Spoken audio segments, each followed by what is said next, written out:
ललित मोहन साहू से गीतटा लिखी बिना मात्रार गीतटा बहुत कड़ा गीतटे से लगी जदि किसी भूल वाले माफ करबे। बोल वृंदावन बिहारी लाल की जय, बोल राधा माधव की जय, बोल भाई प्रेम से राधे श्याम। जय जय भक्त भला भक्त जनर सकल सकल जय जय भक्त भला भगत जनर सकल सकल जय जय भगत भला जय जय भक्त भला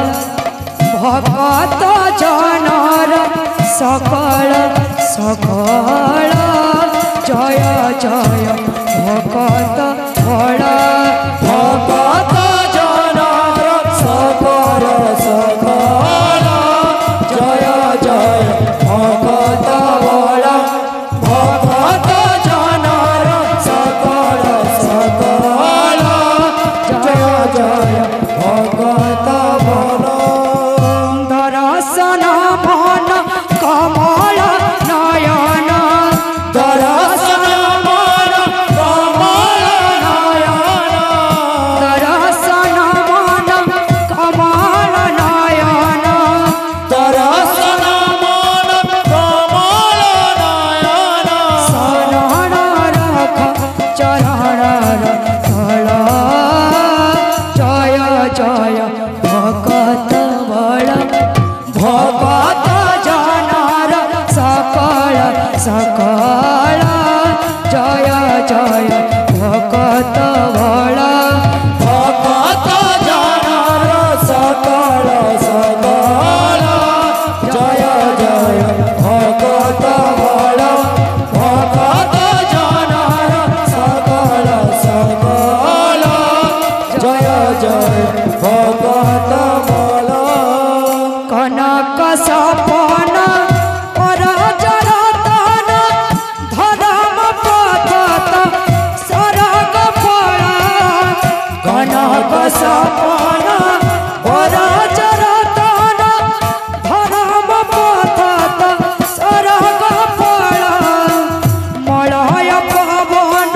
जगत राधन मलय पवन जगत राधन मलय पवन जगत राधन मलय पवन जगत राधन समय कर मन सकल जय जय भगत भला भगत जनर सकल सकल जय जय भगत भला भगत जनर सकल सकल जय जय भगत भला हर सबदन मदन मोहन तरण कर भव भव चल हर सबदन मदन मोहन तरण कर भव भव चल समान डर हरण तकर समरण कन हरण समान डर हरण तकर समान डर हरण कर जनम कर सफल जय जय भगत भल भगत जनर सकल सकल जय जय भगत भला भगत जनर सकल सकल